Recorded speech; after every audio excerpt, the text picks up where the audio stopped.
Welcome to Smart Listening Lab, the channel where we upload videos daily to improve your English speaking and listening skills. In this video tutorial, you will see the complete course on the title, Think in English, from Day 1 to Day 10. In case you want to access each of the videos separately, the link to access videos from Day 1 to Day 10 is in the description of this video. Let's start from Day 1.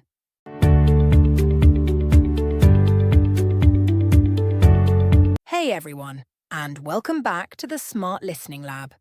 I'm Amy, and I am so incredibly excited to kick off this new season with our very first episode. The title of this episode is Stop Translating, Start Thinking, The Mindset Shift. I know many of you have been waiting for this, and believe me, it's going to be a game changer for your English journey. You've probably been learning English for years.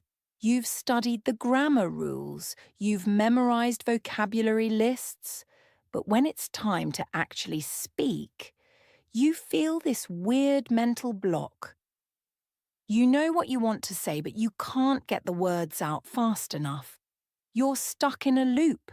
You're translating every single thought from your native language into English word by word in your head. It's slow, it's frustrating, and it's the number one thing holding you back from real fluency. Today, we're not just going to talk about this problem, we're going to solve it. I'm going to guide you through a complete mindset shift and give you the tools to start thinking directly in English. This isn't just about English speaking practice. It's about a fundamental rewiring of your brain that will transform your English fluency and boost your speaking confidence. The problem with mental translation, why it's a language learning trap. Let's be honest. We've all done it. You have a brilliant idea in your head, and then you have to put it through a mental translator before it comes out of your mouth. It's like your brain is a computer trying to run a huge file with a tiny processor. It slows everything down and makes conversations feel like a chore. The issue is that a native speaker's brain doesn't work this way. When they have a thought, the words are already in place, ready to go. There's no middle step. This is what we call natural language processing. The thought and the word are one. We're going to bypass the translation step and train your brain to go directly from thought to spoken English. The mindset shift, embracing imperfection for true fluency. So, how do we get there? The first and most crucial step is to let go of perfection. The biggest reason we're stuck in the translation loop is because we're so afraid of making a mistake. We want every sentence to be grammatically perfect and beautifully structured before it leaves our mouths. We've been trained to think this way in a classroom setting, but the real world is different. Thinking in English, especially at the beginning, is not about flawless grammar. It's about flow. It's about getting your ideas out, even if you use simple words or the sentences feel a little messy. It's okay to stumble and to fall because that's how we learn to walk. Your brain needs to make those mistakes to build the muscle memory for the language. So from now on, I want you to give yourself permission to be imperfect. Embrace the messiness of the process, because it's a sign of progress on your English language learning journey. Practical exercises to begin your English brain workout. Ready to start building those new neural pathways? Grab a pen and paper if you want, or just get comfortable and let's dive into some simple, powerful exercises. 1. The labeling game. Building a visual word connection. This is my favorite exercise, and it's the foundation of everything we'll do in this series. Look around you right now, wherever you are. Your room, your kitchen, your office. Don't say anything in your native language. Just look at an object and mentally say the English word for it. See a coffee mug? Just think coffee mug. See a computer? Just think computer. Do this for 5 minutes every day. You're training your brain to create a direct link between an object and its English name, without the detour of translation. It's an easy yet effective way to learn English vocabulary without a single flashcard. The inner monologue, your personal English journal. Once you're comfortable with single words, it's time to level up to simple sentences. This is your personal English journal, running in your head. As you go about your day, describe what you're doing. I am sitting on my couch. I am listening to a podcast. I need to do my laundry. Don't worry about complex structures. Just focus on describing your actions and your surroundings in simple English. This quiet, constant practice is the secret to building confidence and preparing your brain for real conversations. This is your personal English listening and speaking practice session. The why game, building your reasoning muscles. This exercise is a bit more advanced but incredibly powerful. Once you've described something, challenge yourself by asking a why question about it. For example, you look at a plant and think, the plant is green. Then, mentally ask yourself, why is the plant green? You may not know the scientific answer, but the act of forming the question and trying to reason through it in English forces your brain to work on a deeper level. Your call to action. A 15-minute daily challenge. Your challenge for this week is simple but powerful. I want you to dedicate just 15 minutes a day to these exercises. Spend 5 minutes on the labeling game, 5 minutes on your inner monologue, and 5 minutes on the why game. Do it while you're commuting, waiting in line at the grocery store, or even just doing the dishes. This small commitment will lead to monumental results in your English language learning journey. This is just the beginning. Over the next episodes, we'll build on this foundation. We'll move from thinking in single words to forming complex, flowing conversations, all by training your brain to work differently.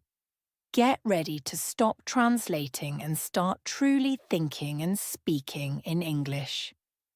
Thank you so much for joining me today. Your commitment to this journey is inspiring, and I can't wait to see your progress. If you found this episode helpful, please subscribe to the Smart Listening Lab and leave a review. It really helps us reach more people who are ready to make this shift and master their English conversation skills. See you next time, and as always, keep thinking in English. Thanks for tuning in. Keep practicing, and for more English lessons, don't forget to like, subscribe, and share.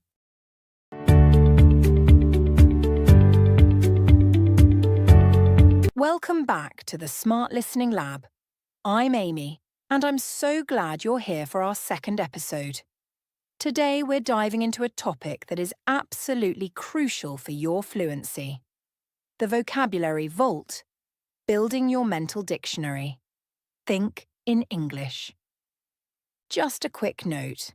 If this is your first time listening, I highly recommend you start with episode 1. Stop translating, start thinking, as this episode builds directly on those concepts. You can find the link to episode 1 in the description of this podcast. Last time, we talked about the single biggest roadblock in your English language learning journey: mental translation. I challenged you to start thinking directly in English, even if it's just by mentally labeling the objects around you. I hope you've been doing your daily 15 minutes of practice. It's a small habit, but I promise it's already making a difference in the way your brain processes English. Today we're going to build on that foundation. We're moving beyond simple labels and into a new superpower, building your vocabulary vault. This isn't about memorizing endless lists of random words. Instead, it's about creating a rich, organized mental library of words that you can access instantly without having to search or translate. This is a crucial step to improve English fluency and make your speaking feel truly effortless. Why flashcards are holding you back? Let's be real. How have you learned vocabulary in the past? Chances are, it's been with flashcards or a long list of words in one column and their translations in another. And while that method can be a good starting point, it's not how a fluent brain works. When you memorize a word like cat and its translation in your native language, you create a weak, two-step connection. Your brain sees the word and has to do a quick mental translation. This is exactly the kind of slow, clunky process we're trying to eliminate. A native English speaker doesn't think, what is the word for the animal that purrs? They just think cat. We want to train your brain to do the same thing. We're going to create a powerful one-step connection. Building your vocabulary. Vault, the thematic approach. So, what's a better way? The most effective way to build your mental dictionary is by grouping words together by theme. Think about it. Our brains naturally categorize things. We don't just store random words. We store them in networks. When you talk about your morning routine, you don't just use one random word. You use a cluster of words like wake up, coffee, breakfast, get ready, and commute. We're going to build these interconnected clusters or vaults in your mind. Let's try one right now. I want you to close your eyes for a moment. Okay, now imagine your kitchen. Just a simple image of your kitchen. What do you see? Mentally list every English word that comes to mind. Don't worry if it's not perfect. You might think of table, chair, stove, refrigerator, cup, fork. This is your first vocabulary vault, the kitchen vault. Now let's take it a step further. Instead of just objects, let's add verbs. What do you do in the kitchen? I cook a meal. I wash the dishes. I drink water. See how these words are all connected. This is a much more natural and effective way to learn. It's like creating a mental shortcut, and it's a form of English speaking practice that doesn't even require you to speak out loud. Practical exercises for your vocabulary. Vault.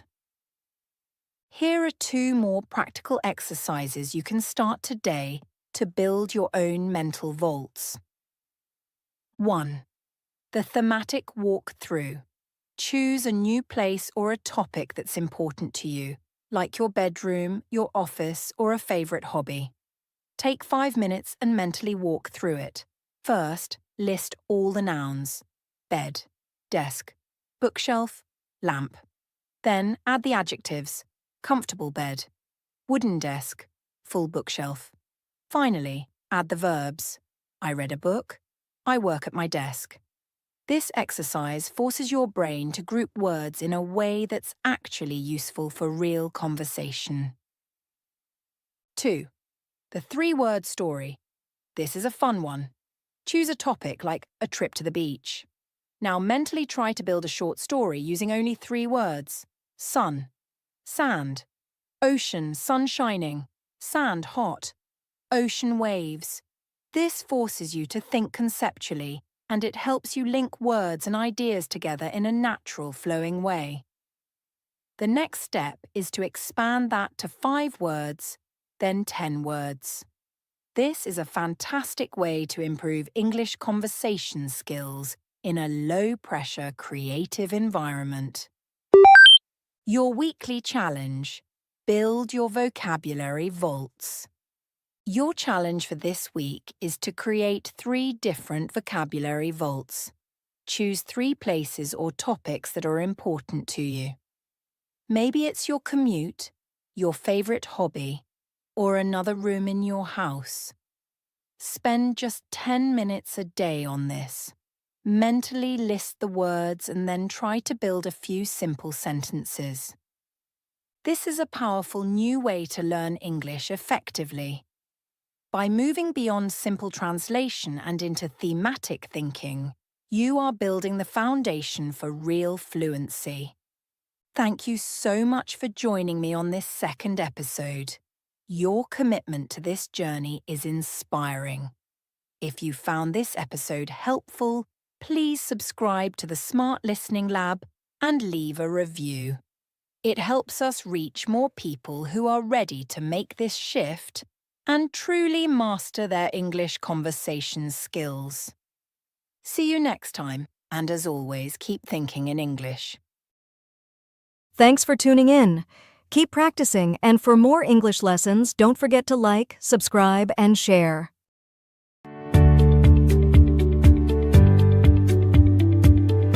Hello, and welcome back to the Smart Listening Lab. I'm Amy, and I'm so glad you've joined me for our third episode. We're on a mission to train your brain to think in English.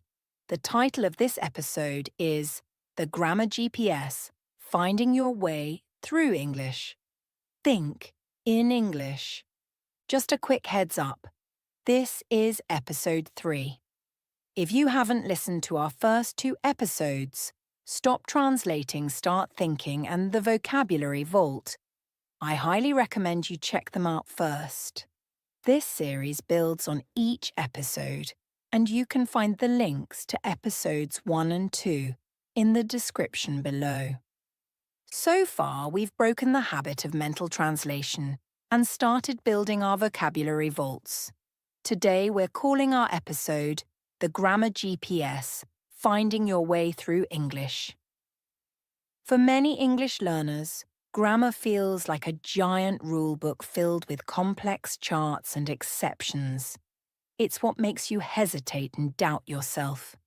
But what if I told you that you don't need to memorize every single rule to speak fluently? What if you could build an intuitive sense of grammar just like you have for your native language? This episode is all about shifting your perspective. Instead of viewing grammar as a strict set of rules, we're going to treat it like a GPS. It's a tool that guides you, helping you get from point A to point B without having to manually read every single road sign. This approach is key to improving English fluency and making your English-speaking practice feel natural and effortless. From rulebook to intuition, the grammar mindset shift. Think about how you use grammar in your native language. You don't consciously think, okay, this is a past perfect tense, so I need to use had plus the past participle. You just know it feels right. That's intuition. That's our goal for English. To build this intuition, we need to stop thinking of grammar as individual rules and start thinking of it in patterns. We'll focus on the most common high-frequency patterns that you'll use in everyday conversation. We're not going to study a textbook. We're going to use context to build a sense of what sounds correct. Imagine you're driving. You don't need to know the detailed mechanics of the engine. You just need to know how to use the steering wheel and the pedals to get where you're going. Grammar is the same way. We're going to teach your brain to recognize the right path without having to think about every single rule of the road. Practical exercises for your grammar GPS. Here are 3 simple yet powerful exercises you can use to start building your grammar intuition. 1. The listen and repeat. Pattern recognition. This is a classic for a reason. Find a short audio clip from an English podcast, a movie, or a TV show. Listen to a single sentence and then repeat it, trying to mimic the rhythm and the natural pauses. Don't just focus on the words, focus on the entire sentence structure. For example, listen to a sentence like, "I've been working on this all morning." Notice how the "I've been working" part flows together. By repeating it, your brain starts to build a memory of this pattern. It starts to feel right, just like a tune you've heard 1,000 times. 2. The simple sentence swap. Take a basic sentence and mentally change one part of it. This helps you understand how different grammar structures affect meaning. For example, start with, "I am going to the store." Now, mentally change it to different tenses. Past, "I went to the store." Future, "I will go to the store." Present perfect, "I have gone to the store." You're not just memorizing the rule, you're actively seeing how the verb changes and how it impacts the meaning of the entire sentence. It's a low-pressure way to practice grammar in your head. 3. The if, then connector. Conditional sentences using if are a common grammar point that can be tricky. Instead of memorizing the rules, practice the pattern. In your head, finish these sentences. If it rains tomorrow, then I will stay home. If I had more time, then I would travel more. If I had studied harder, then I would have passed the exam. By repeating and completing these patterns, your brain starts to internalize the correct verb tenses that follow the word if. This is a fantastic way to improve English conversation skills and add complexity to your thoughts. Your weekly challenge. Trust your GPS. Your challenge this week is to use these exercises to build your grammar intuition. For 10 minutes a day, focus on one of these exercises. Listen to a native speaker and repeat their patterns. Mentally change the tense of simple sentences and practice completing those if-then sentences. This is a powerful new way to learn English effectively. By trusting your grammar GPS, instead of getting lost in a complex rulebook, you will find yourself speaking more naturally and confidently. Thank you so much for joining me today. If you found this episode helpful, please subscribe to the Smart Listening Lab and leave a review. It helps us reach more people who are ready to make this shift and truly master their English conversation skills. See you next time, and as always, keep thinking in English. Thanks for tuning in. Keep practicing, and for more English lessons, don't forget to like, subscribe, and share.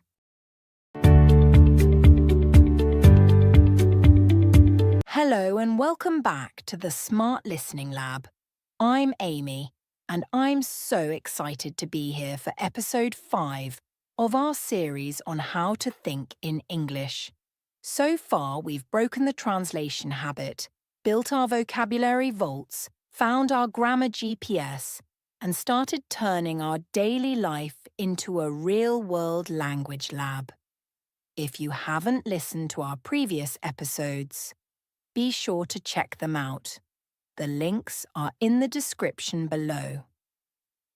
Today, we're diving into a topic that is absolutely crucial for your fluency and confidence.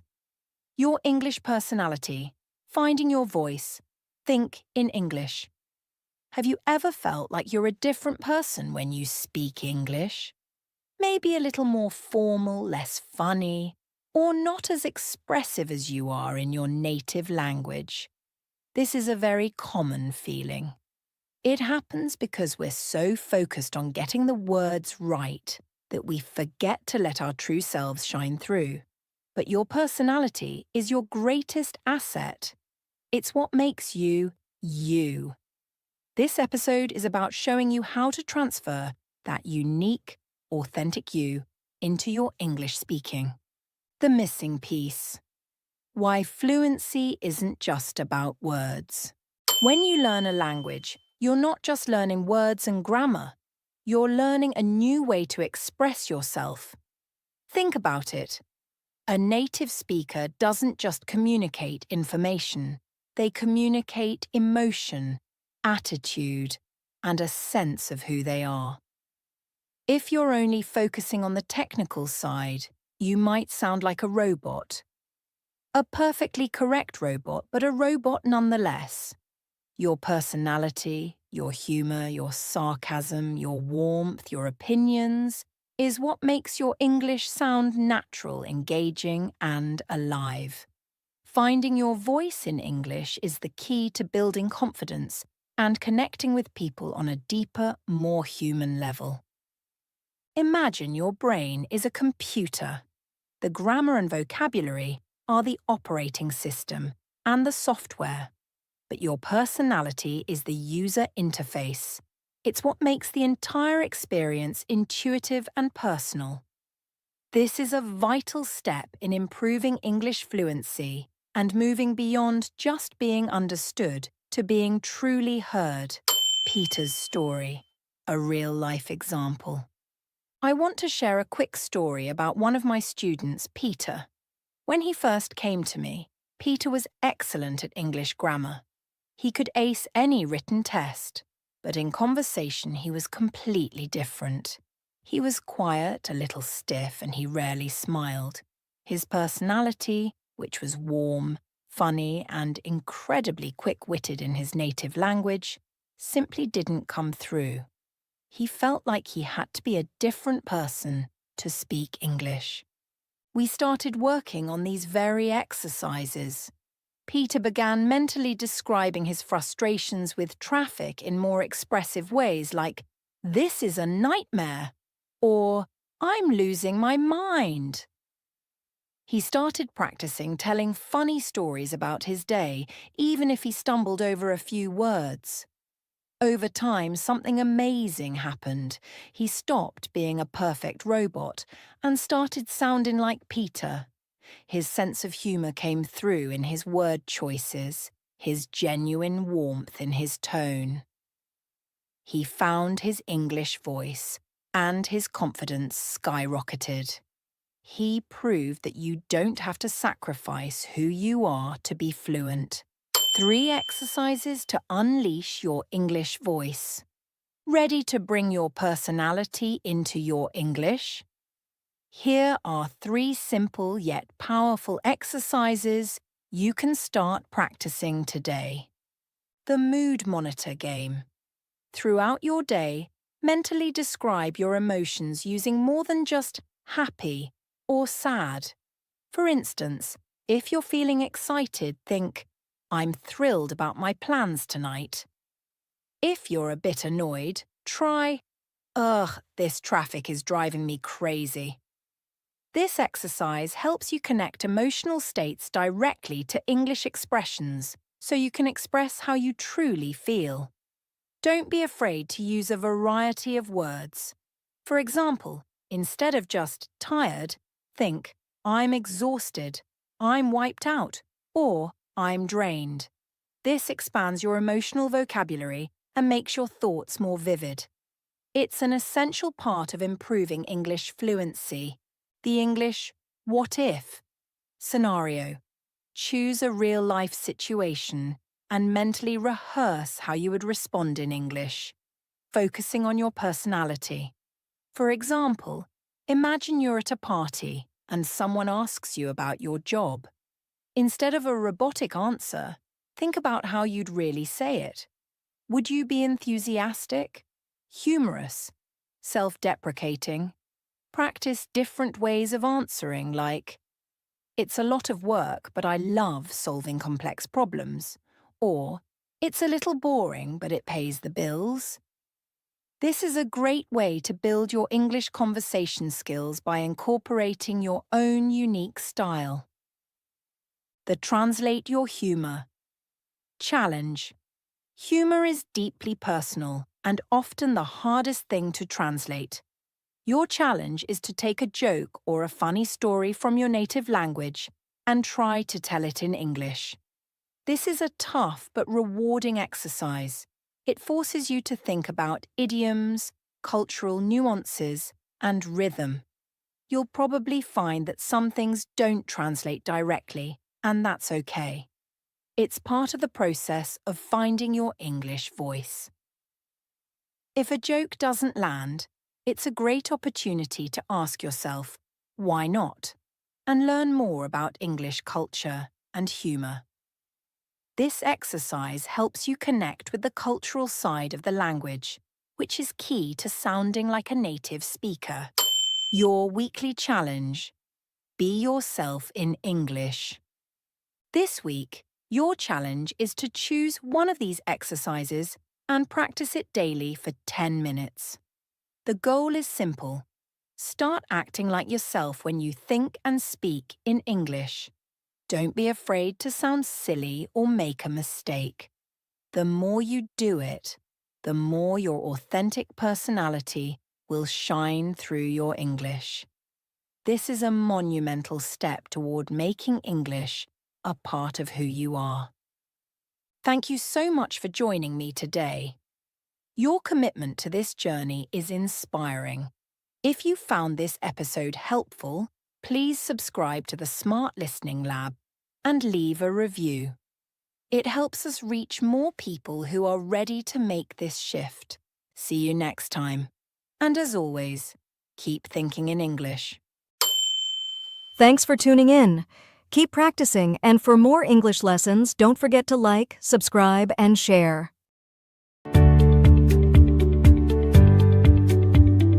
Hello and welcome back to the Smart Listening Lab.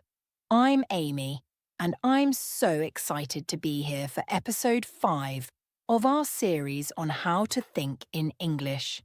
So far, we've broken the translation habit, built our vocabulary vaults, found our grammar GPS, and started turning our daily life into a real-world language lab.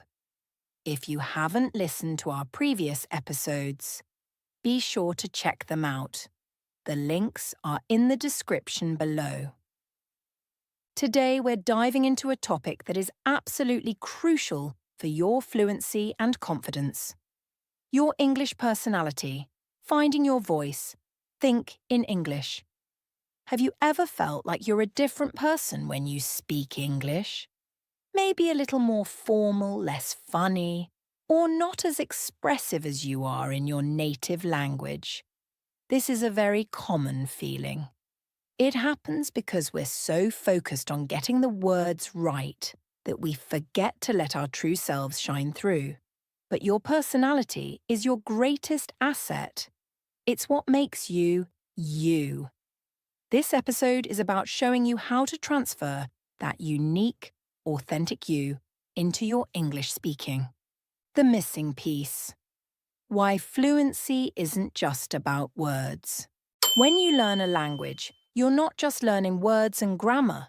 You're learning a new way to express yourself. Think about it. A native speaker doesn't just communicate information. They communicate emotion, attitude, and a sense of who they are. If you're only focusing on the technical side, you might sound like a robot. A perfectly correct robot, but a robot nonetheless. Your personality, your humour, your sarcasm, your warmth, your opinions is what makes your English sound natural, engaging, and alive. Finding your voice in English is the key to building confidence and connecting with people on a deeper, more human level. Imagine your brain is a computer.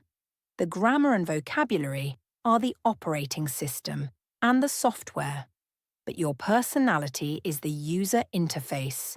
It's what makes the entire experience intuitive and personal. This is a vital step in improving English fluency and moving beyond just being understood to being truly heard. Peter's story, a real-life example. I want to share a quick story about one of my students, Peter. When he first came to me, Peter was excellent at English grammar. He could ace any written test, but in conversation he was completely different. He was quiet, a little stiff, and he rarely smiled. His personality, which was warm, funny, and incredibly quick-witted in his native language, simply didn't come through. He felt like he had to be a different person to speak English. We started working on these very exercises.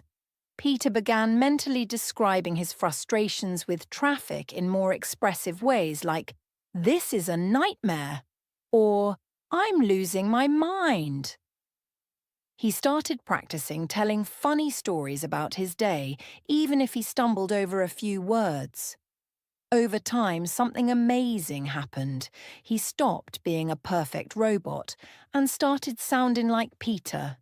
His sense of humour came through in his word choices, his genuine warmth in his tone.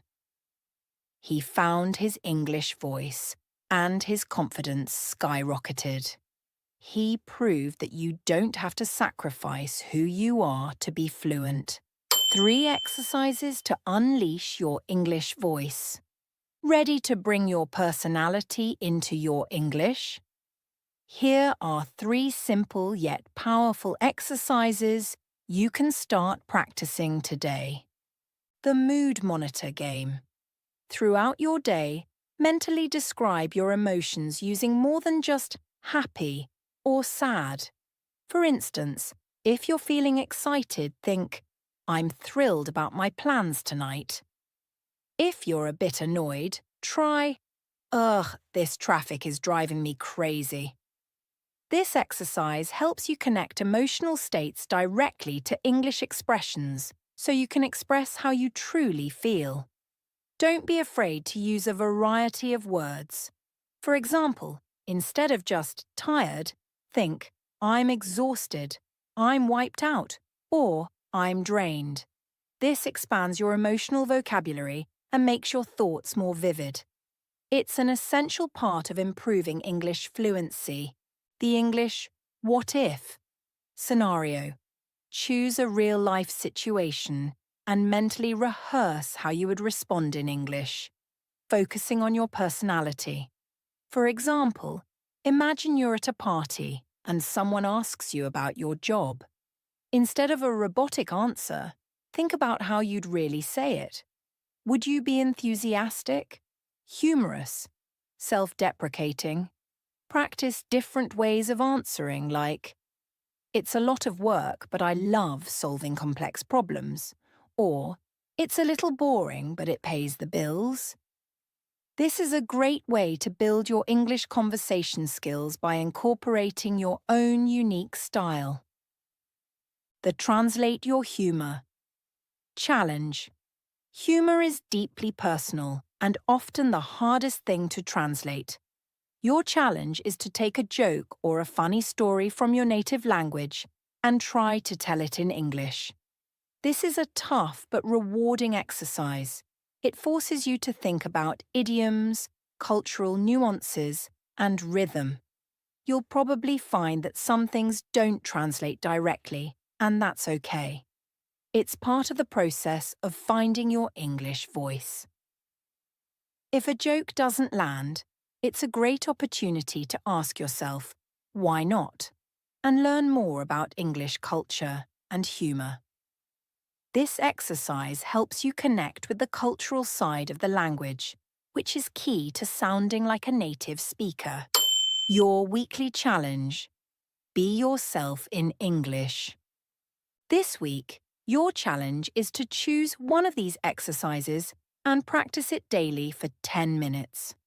The goal is simple. Start acting like yourself when you think and speak in English. Don't be afraid to sound silly or make a mistake. The more you do it, the more your authentic personality will shine through your English. This is a monumental step toward making English a part of who you are. Thank you so much for joining me today. Your commitment to this journey is inspiring. If you found this episode helpful, please subscribe to the Smart Listening Lab and leave a review. It helps us reach more people who are ready to make this shift. See you next time. And as always, keep thinking in English. Thanks for tuning in. Keep practicing, and for more English lessons, don't forget to like, subscribe, and share.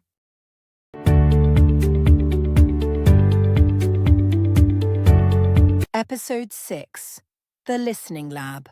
Understanding Spoken English. Think in English. Hello and welcome back to the Smart Listening Lab. I'm Amy, and I'm so excited to have you here for our 6th episode. We're on a mission to train your brain to think in English, and so far we've covered breaking the translation habit, building your vocabulary vault, finding your grammar GPS, exploring real-world English, and even starting to find your unique English personality. I have a special speaking session planned for you later in this episode. I'll say sentences and I want you to repeat them after me. This exercise is incredibly important for improving your spoken English, so be sure to stick with us until the end. If you haven't listened to our previous episodes, be sure to check them out. The links are in the description. Today we're focusing on a skill that is arguably the most important for fluency: listening. The title of this episode is The Listening Lab. Understanding Spoken English. Think in English. You might be a great reader, and you might even be getting better at speaking in your head. But do you ever find yourself in a conversation and feel like you're only catching a few words? Do you wish you could understand native speakers when they talk fast? This is a super common problem, and it's because spoken English is very different from written English. It's full of connected sounds, contractions, and a natural rhythm that can be hard to follow. This episode is about unlocking the secrets of spoken English. We're going to talk about why listening is so hard, and more importantly, give you a new way to practice that will dramatically improve your English listening skills. Why is listening so hard? The connected speech problem. The main reason you might struggle to understand native speakers isn't that they're speaking too fast. It's that they're not saying every word clearly and separately.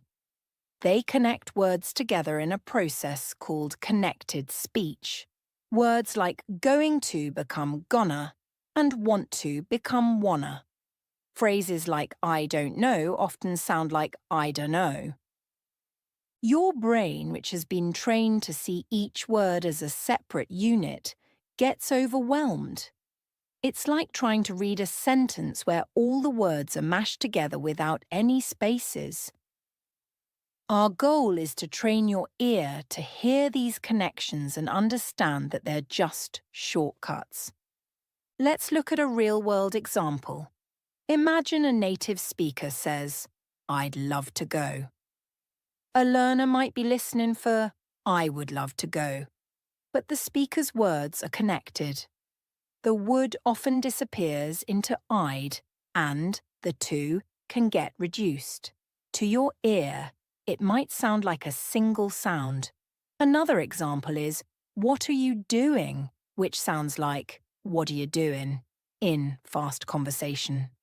Once you know these patterns, you'll stop trying to listen for 4 separate words and start hearing them as a single phrase. Adam's story.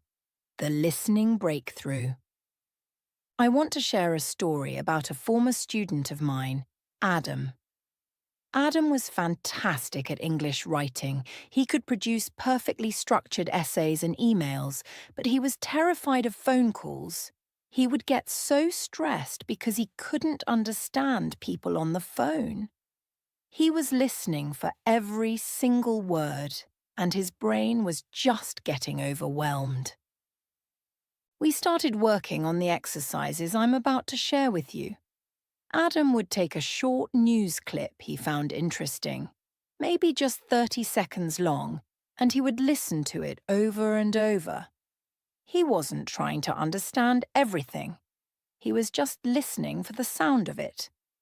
He began to notice how and would often sound like n, and how of would often get lost in a phrase like a cup of coffee, which sounds more like a cup of coffee.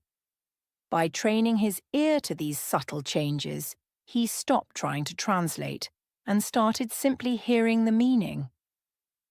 After just a few weeks, he told me that he had a phone call with a colleague, and, for the first time, he felt like he was keeping up with the conversation. He had found his listening rhythm. You've been doing amazing work building your English foundation, and this is where it all comes together. Now is the time to truly empower yourself by building the muscle memory for spoken English. Don't worry about being perfect. Just focus on feeling the natural rhythm and flow of these connected sounds. This practice isn't just about what you say, it's about what you hear. Let's start training your ear and your mouth together. Repeat after me. I'm gonna go to the store. I'm gonna go to the store. I want to grab a bite to eat. I want to grab a bite to eat. I gotta go. I gotta go. What do you think? What do you think? Could have been worse. Could have been worse. Shoulda known. Shoulda known. Let me see that. Let me see that. Kinda late. Kinda late. I don't know what to tell you. I don't know what to tell you. How's it going? How's it going? I'm outta here. I'm outta here. You should have seen it. You should have seen it. I'd rather not. I'd rather not. Could you help me? Could you help me? That's fantastic. Every single time you practice, you're making incredible progress. You're building fluency one connected phrase at a time. Well done. Repeat it once more. Your English Listening Lab. Practical exercises. Ready to train your ear. Here are 3 simple yet powerful exercises you can start practicing today to learn English effectively. The single sentence shadowing. This is different from the shadowing we mentioned before. This time, you're not repeating long paragraphs. Find a short audio clip from a favorite English podcast, a TV show, or a news report. Listen to just one sentence, maybe 5 to 7 words, and try to write down exactly what you hear. Then, listen again, and again. See if you can identify where the words are blending together. For example, listen for how a phrase like I'm going to eat sounds like I'm gonna eat. This trains your brain to recognize the sounds, not just the individual words. The fill-in-the-blank exercise. Find a short audio clip with a transcript. Listen to the audio and read the transcript at the same time. This is a powerful way to connect the spoken sound to the written word. Then, listen again, but this time, try to anticipate the words before you read them. Next, find a transcript without audio and try to predict how a native speaker would say a phrase. This is a great way to improve your English comprehension on a deeper level. A real-life example of this is watching a short clip from a show like Friends. The dialogue is fast and full of contractions. Watch the scene with subtitles, and then watch it again without them. You'll be amazed at how your brain starts to fill in the blanks because you've already seen the connection between the spoken word and the written form. The focus on the feeling method. This is an advanced technique. Listen to a short clip without worrying about the exact words. Instead, focus on the emotion and the intention behind the speaker's voice. Are they excited, sad, angry? What is the overall message they are trying to get across? Often, if you understand the feeling and the context, your brain can fill in the missing words. This builds your intuitive understanding of the language. It's a huge step toward improving English conversation skills. Your weekly challenge. Become a master listener. Your challenge this week is to dedicate 10 minutes a day to one of these listening exercises. Choose a short clip you enjoy and work with it throughout the week. Don't be discouraged if you don't understand everything at first. Just like building a muscle, your listening skills will get stronger with consistent practice. By training your ear to hear the natural flow of spoken English, you'll feel more confident in conversations and understand more of what's being said. This is the final piece of the puzzle to truly think in English. Thank you so much for joining me today. Your commitment to this journey is inspiring. If you found this episode helpful, please subscribe to the Smart Listening Lab and leave a review. It helps us reach more people who are ready to make this shift. See you next time, and as always, keep thinking in English. Thanks for tuning in. Keep practicing, and for more English lessons, don't forget to like, subscribe, and share.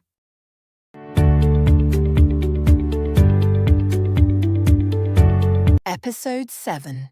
Shadowing Secrets. How to sound like a native.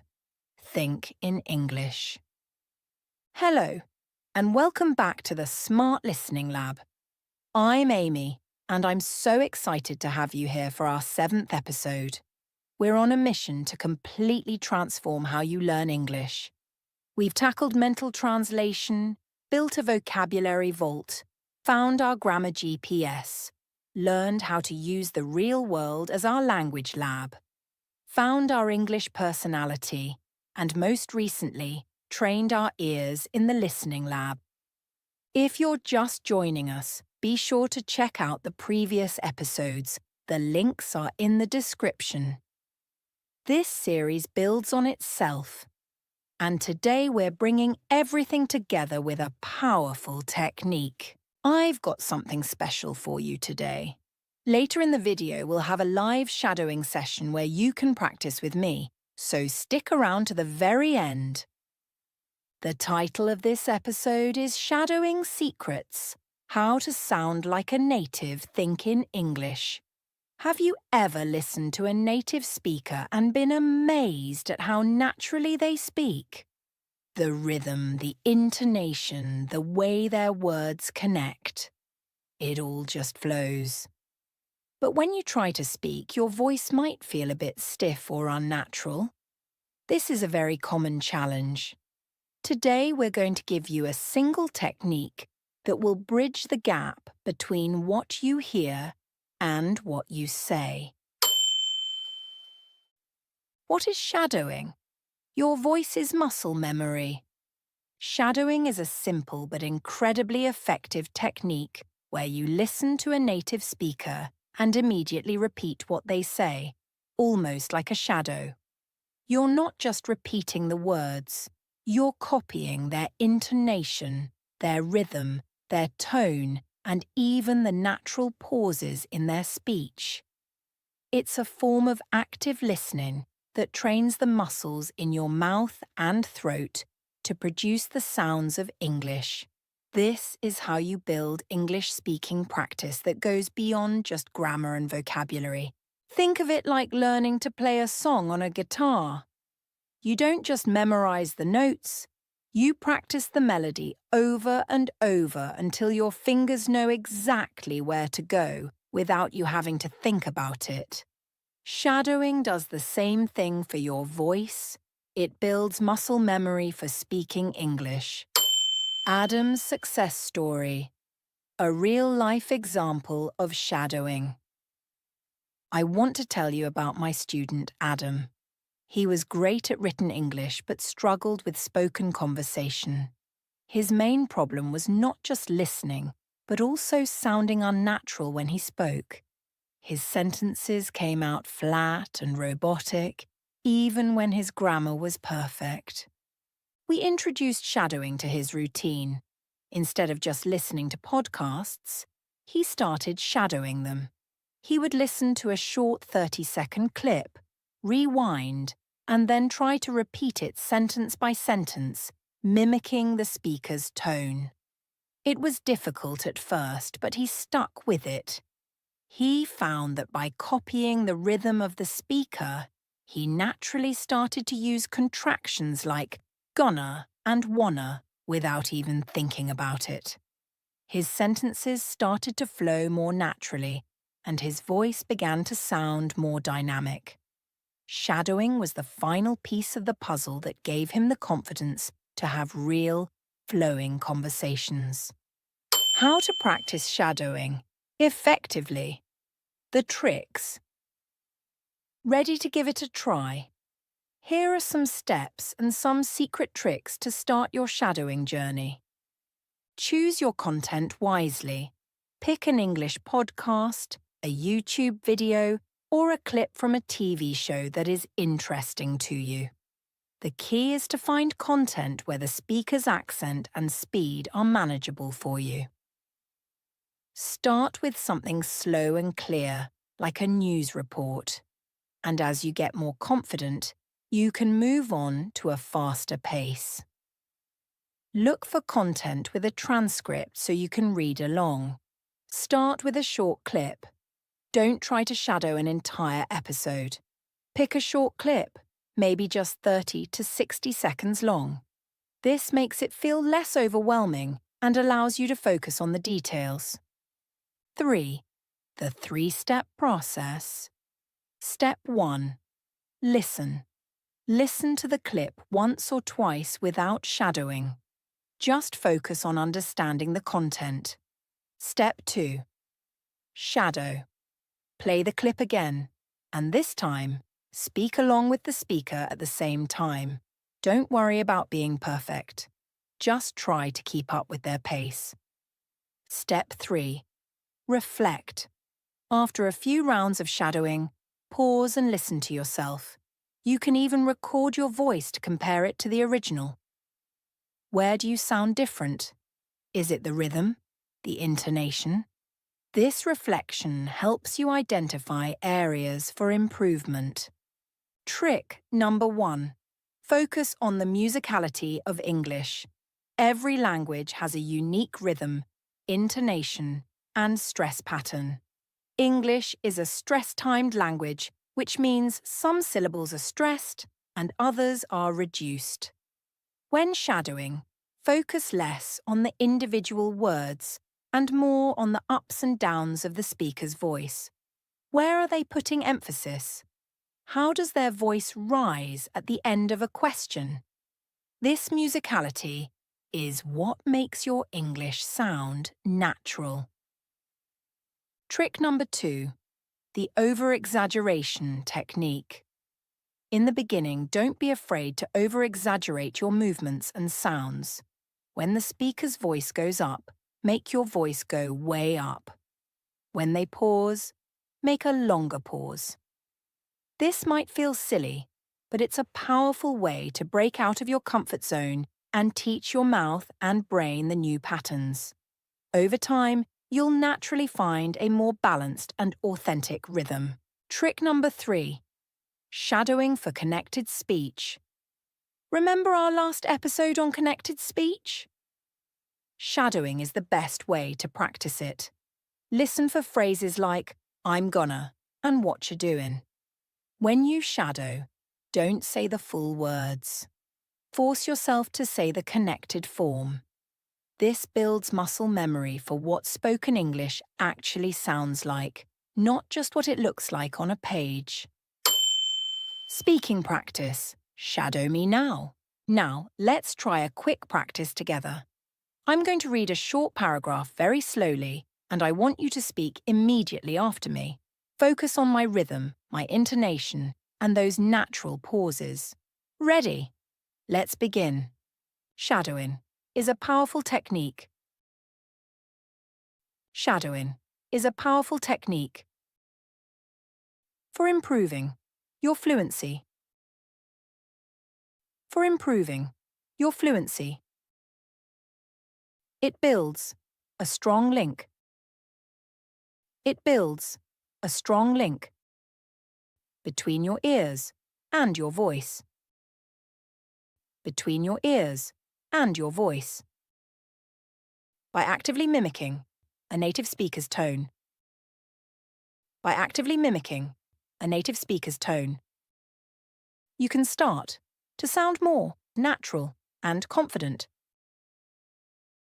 You can start to sound more natural and confident.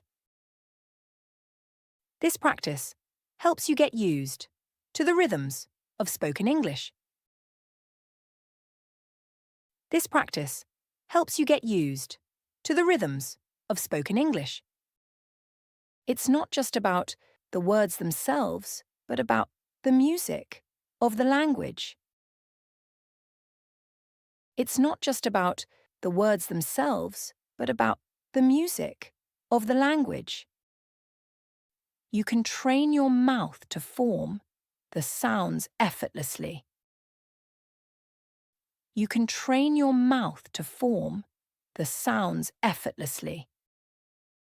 Just like a musician who knows a song by heart. Just like a musician who knows a song by heart. It's a key step on your journey to true mastery. It's a key step on your journey to true mastery. And authentic communication. And authentic communication. So keep listening and keep speaking. So keep listening and keep speaking. Your weekly challenge: become a shadow master. Your challenge this week is to incorporate shadowing into your daily routine. Pick a short clip and spend just 10 minutes a day practicing this technique. Don't be afraid to sound silly. That's part of the process. By actively mimicking native speakers, you are rewiring your brain and building the muscle memory for effortless English. This is a powerful step towards true English conversation skills. By seeing the world through an English lens and training your voice to speak with fluency, you're not just learning the language, you're living it. Thank you so much for joining me today. I'm so excited for you to take this next step. If you found this episode helpful, please subscribe to the Smart Listening Lab and leave a review. It helps us reach more people who are ready to make this shift. See you next time, and as always, keep thinking in English. Thanks for tuning in. Keep practicing, and for more English lessons, don't forget to like, subscribe, and share.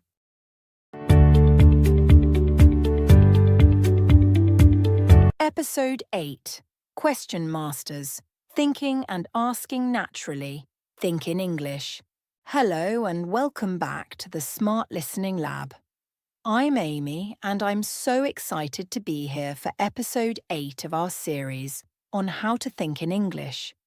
By now, you've started to break the translation habit, built your vocabulary, honed your grammar intuition, and even began sounding more like a native speaker through shadowing. If you haven't listened to our previous episodes, be sure to check them out. The links are in the description. I have a special surprise for you in this episode. As a bonus, we'll have a guided English speaking practice session at the end of the video. You'll get to put what you've learned into practice in real time. Today we're tackling a skill that is absolutely essential for real conversation: asking questions. Have you ever felt like you're only able to give simple answers in English? Do you struggle to keep a conversation going by asking a follow-up questions? This is a very common challenge. We often focus so much on forming our own perfect sentences that we forget that conversation is a two-way street.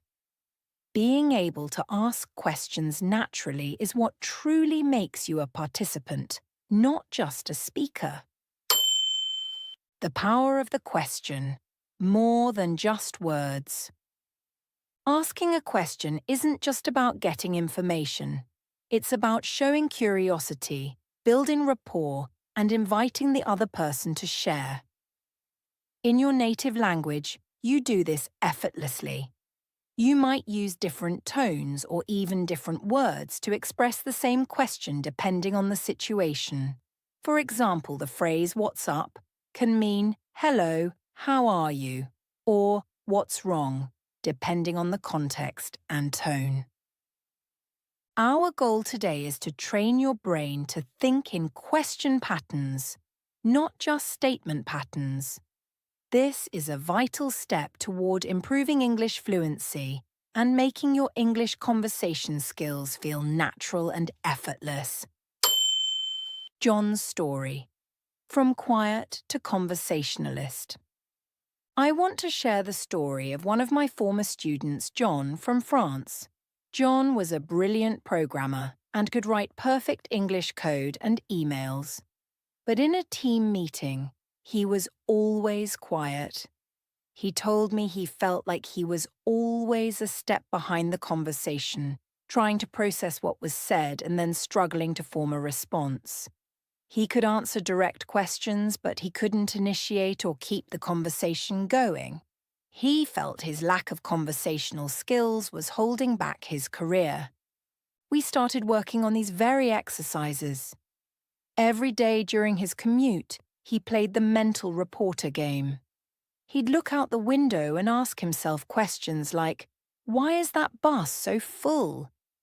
Is it because of the time of day? Where is it going?" He started with simple questions and then moved on to more complex ones. Soon, he started applying the opposite question technique in his head during meetings. When a colleague said, "The new software is ready," John would mentally ask, "When was it ready?" Is it the new software? Within a few weeks, he had trained his brain to look for opportunities to ask questions. In his next meeting, instead of staying silent, he was able to ask, "Did you test the new features yet?" And, "What's the next step?" He was no longer just a listener, he was an active participant. 3 exercises to become a question master. Ready to get started? Here are 3 practical exercises you can use to train your brain to ask questions instinctively. The mental reporter game. As you go about your day, mentally act like a reporter and ask questions about your surroundings. For example, if you see a person walking a dog, you can ask yourself, "What kind of dog is that? Where are they going? Is that a new collar?" If you're at a coffee shop, you could ask, "What kind of coffee is that person drinking? Is the barista new here? What time does the shop close?" This exercise forces you to think in a question-based framework, which is excellent English speaking practice. The opposite question. Technique. This is a simple but powerful trick. When you hear a statement, mentally turn it into a question. For example, if you hear a friend say, "I'm going to the gym," you can mentally ask, "Are you going to the gym?" Or, "When are you going to the gym?" If a colleague says, "The project is finished," you can ask, "Is the project finished?" Or, "Who finished the project?" This trains your brain to recognize the core of a statement and transform it into a question, preparing you for real-time conversation. The conversation expansion drill. This is a more advanced exercise to build your English conversation skills. Think of a simple answer to a question, and then practice expanding on it by adding a follow-up question. For example, instead of just answering, "Yes, I like pizza," you can practice thinking, "Yes, I love pizza." What's your favorite kind? Or, "Yes, I like pizza. Have you tried that new place downtown?" This trains your brain to not only answer a question, but to immediately follow up, keeping the conversation flowing. Tips and tricks for mastering questions. Mastering questions is a bit of an art form, so here are a few extra tips and tricks to help you along the way. Trick number 1. Focus on the who, what, where, when, why, how, 5 W's, and 1 H. These are the building blocks of almost every question. If you're ever stuck in a conversation, just mentally pick one of these words and try to form a question around the topic. For example, if someone mentions they're on vacation, you can ask, "Where are you staying?" Or, "What are you doing there?" This gives you a simple, reliable tool to keep the conversation moving. Trick number 2. Listen for keywords. When someone is talking, listen for the keywords in their sentence. For example, if your friend says, "I just got a new job at a tech company," the keywords are new job and tech company. This is your cue to ask a follow-up question like, "What will you be doing at the new job?" Or, "What is the name of the tech company?" Trick number 3. Pay attention to intonation. In English, a simple statement can be turned into a question just by changing your tone. For example, "You're going," with a rising intonation at the end of the sentence is a question. "You're going," with a falling intonation, is a statement. Practice this in your head. Say a simple sentence like, "He's here."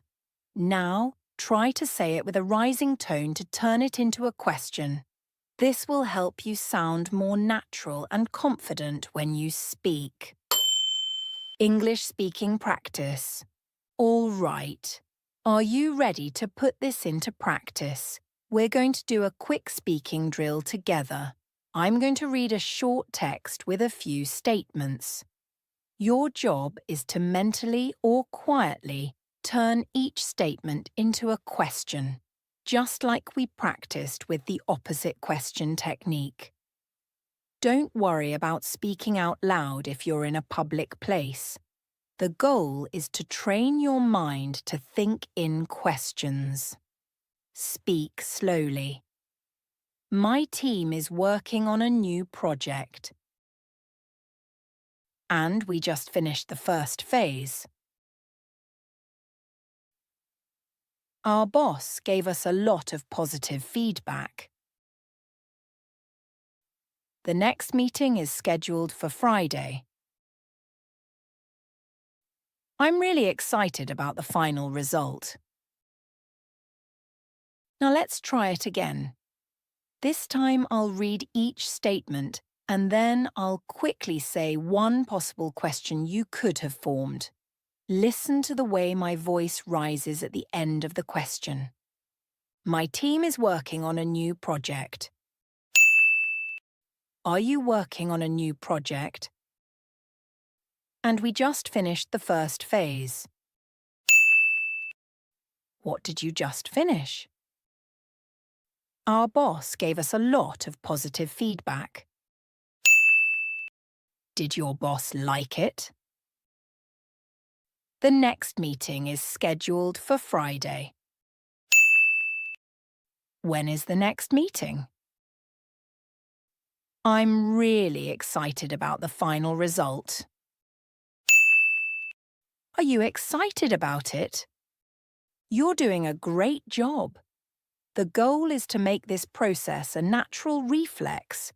By practicing this, you're building the mental pathways to become a true question master. Your weekly challenge. Think with a question mark. Your challenge for this week is to integrate these exercises into your daily routine. For 10 minutes a day, practice the mental reporter game or the opposite question technique. Don't worry about speaking out loud. The goal is to train your mind to think in questions. By actively looking for opportunities to ask questions, you'll feel much more prepared and confident in real conversations. This is a powerful step towards true English fluency. By seeing the world through a questioning lens, you're not just learning the language, you're learning how to connect with people. Thank you so much for joining me today. Your commitment to this journey is inspiring. If you found this episode helpful, please subscribe to the Smart Listening Lab and leave a review. It helps us reach more people who are ready to make this shift. See you next time, and as always, keep thinking in English. Thanks for tuning in. Keep practicing, and for more English lessons, don't forget to like, subscribe, and share.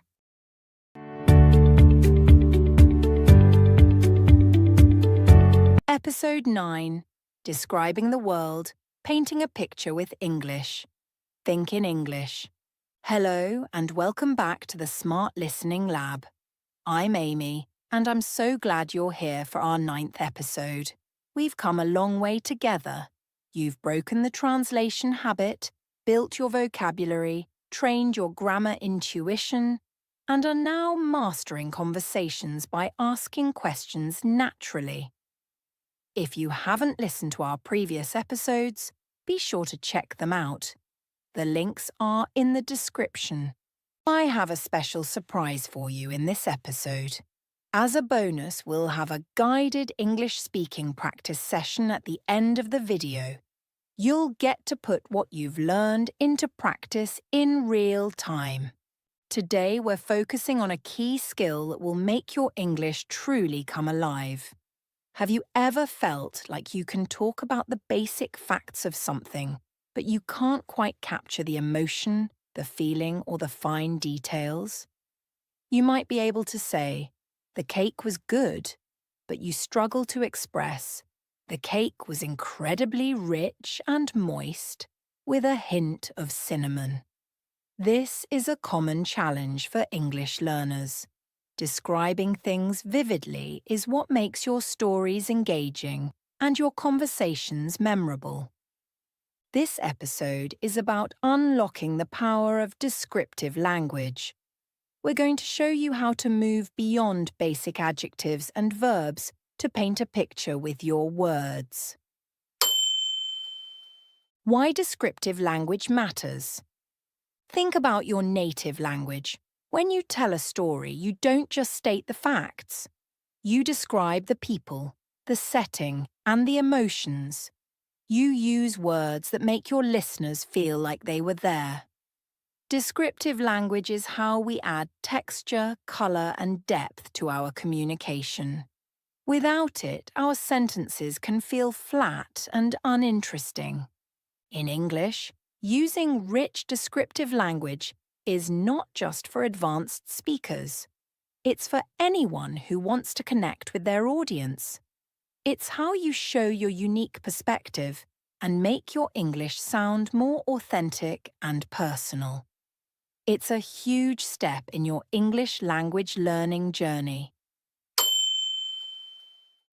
Karen's story, The Power of Detail. I want to share the story of a former student of mine, Karen from India. Karen was a talented engineer who had to give presentations in English to international clients. His presentations were always technically perfect, but they lacked a personal touch. He would say, "We have a new product," and "The market is big." His clients were impressed by his data, but they weren't connecting with him on a personal level. He felt something was missing. We worked on these very exercises. Karen started with the sensory walk drill, mentally describing his walk to the office in detail. He moved from "I see a car" to "I see a battered blue car with a faded bumper." He began to use the emotion amplifier to describe his team's feelings about a project's success, using words like elated and overjoyed instead of just happy. The change in his presentations was incredible. He went from saying, "This product is a good solution," to "This product offers a game-changing solution for our clients, creating a seamless experience." His audience was no longer just hearing facts. They were understanding the vision and feeling the excitement behind the project. Karen learned that descriptive language wasn't just about sounding better. It was about communicating more effectively and building stronger relationships. 3 exercises to become a descriptive master. Ready to add colour to your English? Here are 3 practical and fun exercises you can use to train your brain to describe the world in a more engaging way. 1. The sensory walk. Drill. As you walk through your house or your neighbourhood, mentally describe everything you encounter using all 5 senses. Don't just name the objects. For example, instead of thinking, "There is a tree," you could think, "I see a tall, leafy tree with rough brown bark. I can smell the fresh, earthy scent of the leaves. I hear the gentle rustling as the wind blows through them." This forces you to think beyond basic vocabulary and tap into your sensory perceptions, building a more vivid vocabulary vault. 2. The emotion amplifier. Technique. Choose a simple emotion like happy. Now mentally list all the different ways you can describe that emotion. For instance, joyful, elated, overjoyed, ecstatic, in a good mood, on cloud 9. This exercise helps you build a vocabulary of synonyms and phrases for a single feeling, allowing you to express nuance. Do this for other emotions like sadness or anger. This is a great way to improve your English conversation skills in a subtle but powerful way. 3. The Tell Me More game.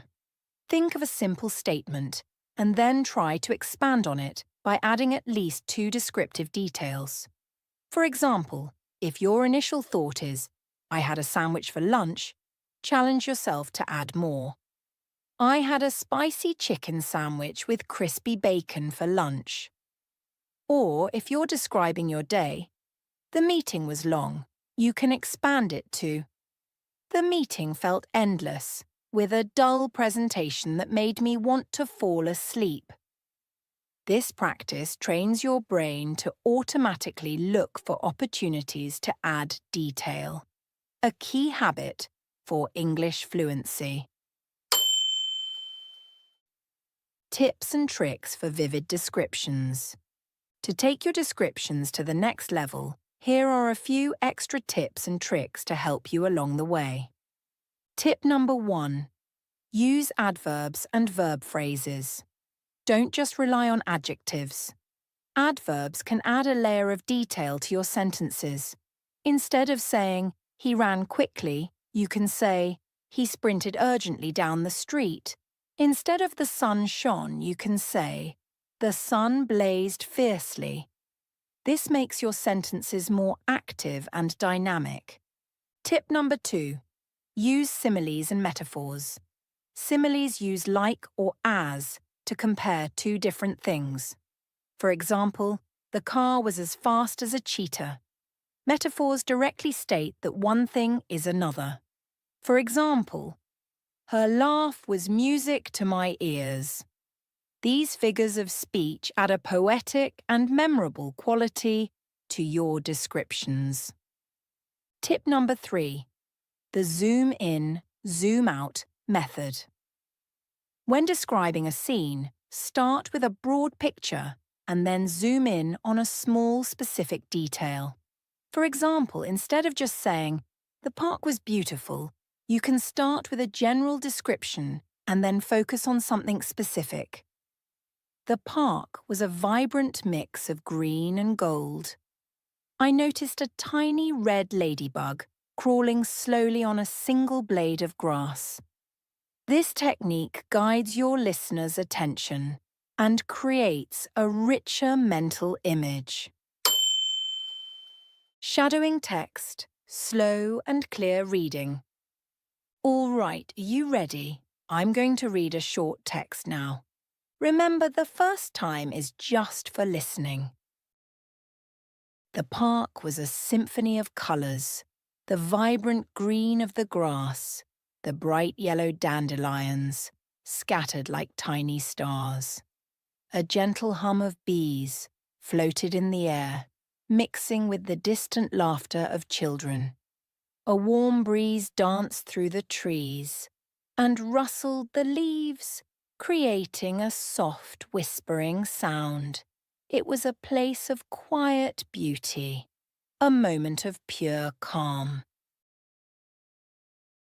Okay, now let's try it together. Ready? Begin shadowing. The park was a symphony of colours. The vibrant green of the grass, the bright yellow dandelions, scattered like tiny stars. A gentle hum of bees floated in the air, mixing with the distant laughter of children.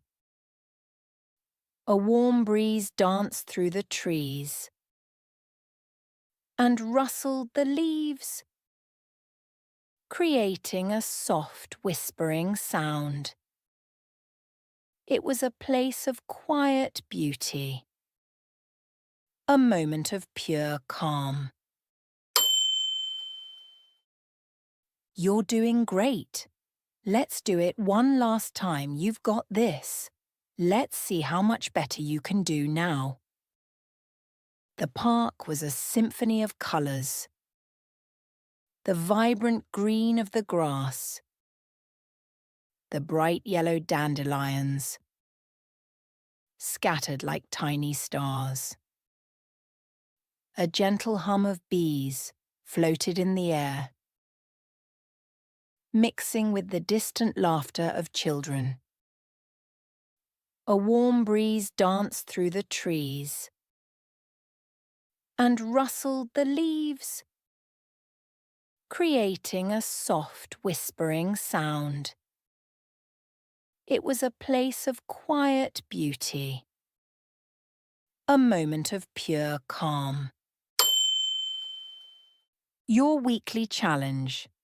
Paint a picture. Your challenge for this week is to choose one of these exercises and practice it daily for 10 minutes. When you're at the grocery store, a park, or even just sitting at your desk, challenge yourself to describe the world around you with more detail. Don't just think in nouns. Think in adjectives, adverbs, and vivid verbs. This is a powerful step towards making your English not just correct, but truly compelling. By painting a picture with your words, you'll feel more confident and connected in every conversation. Thank you so much for joining me today. Your commitment to this journey is inspiring. If you found this episode helpful, please subscribe to the Smart Listening Lab and leave a review. It helps us reach more people who are ready to make this shift. See you next time, and as always, keep thinking in English. Thanks for tuning in. Keep practicing, and for more English lessons, don't forget to like, subscribe, and share.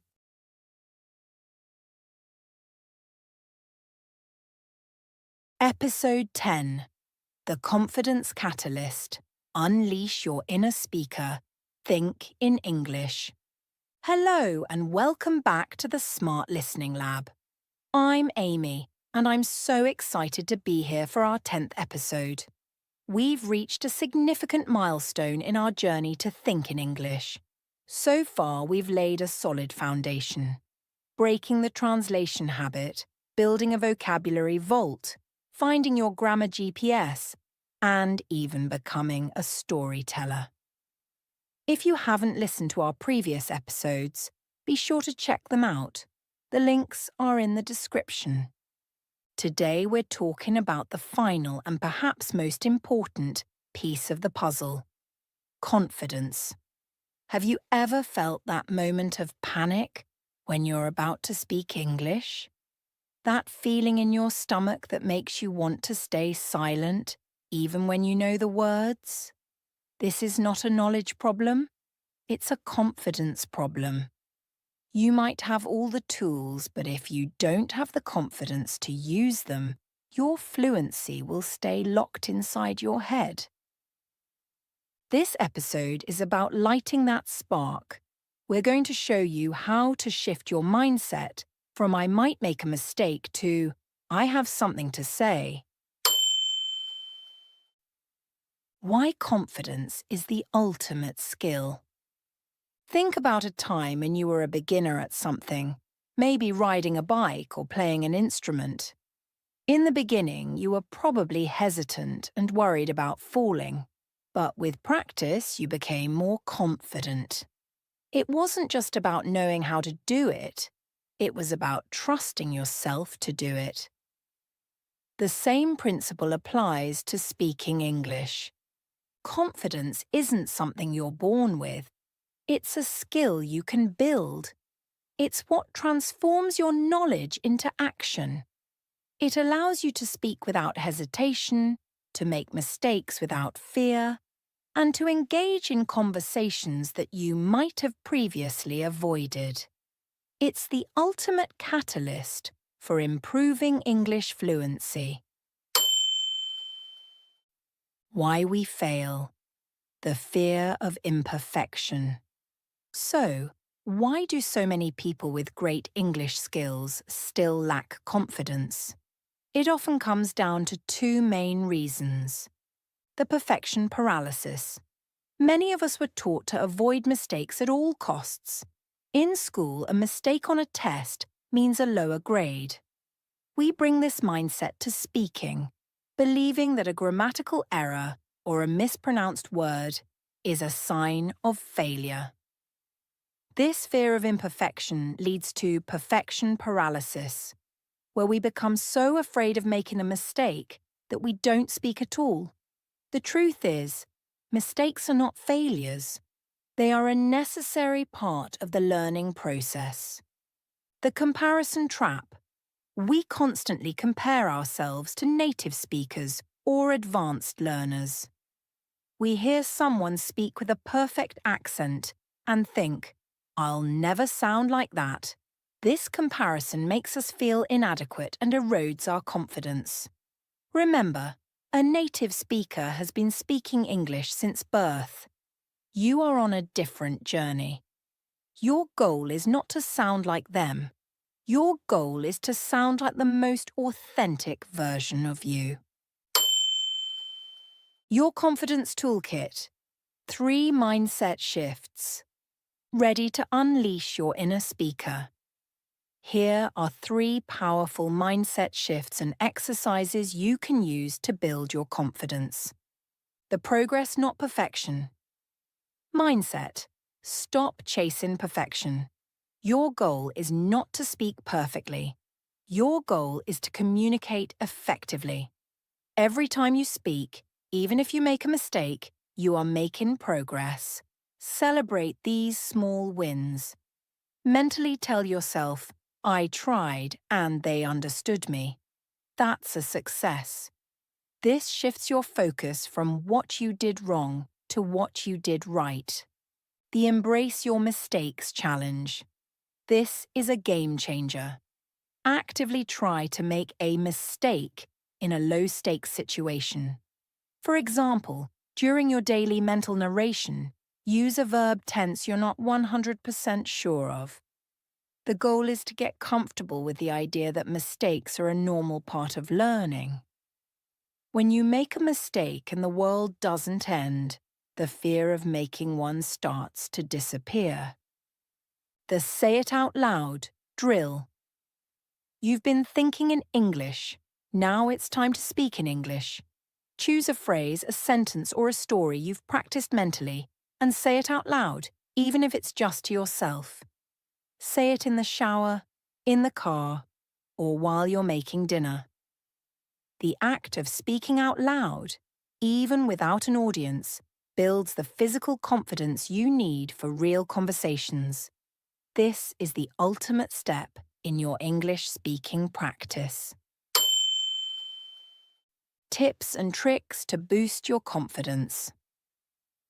Beyond the mindset shifts, here are some practical tips to help you build your speaking confidence. Tip number 1. Start small and build momentum. You don't have to start by giving a TED talk. Begin with a small task, like ordering food in English or saying good morning to a colleague. These small wins create momentum. When you succeed at one small thing, you'll be more likely to try the next. Tip number 2. Use a confidence phrase. Think of a simple, positive phrase you can say to yourself before you speak, like, I can do this, or I'm ready. This little mental mantra can calm your nerves and give you the boost you need to start. Tip number 3. Remember the who, what, why. Ask yourself, who am I speaking to? What do I want to say? Why am I saying it? Focusing on the purpose of your communication shifts your brain away from the fear of mistakes and toward the goal of connecting with another person. This reframing is a powerful confidence builder. Your final challenge, the confidence leap. This week, your challenge is to take a small confidence leap. Choose a low-pressure situation and speak English. It could be ordering at a restaurant, asking a quick question at a store, or having a short conversation with a friend. The goal isn't to be perfect. The goal is to speak. By actively choosing to use your English, you are proving to yourself that you are ready. This is a powerful step towards making English a natural and expressive part of who you are. Thank you so much for joining me on this journey. If you found this episode helpful, please subscribe to the Smart Listening Lab and leave a review. It helps us reach more people who are ready to make this shift. See you next time, and as always, keep thinking in English. Thanks for tuning in. Keep practicing, and for more English lessons, don't forget to like, subscribe, and share.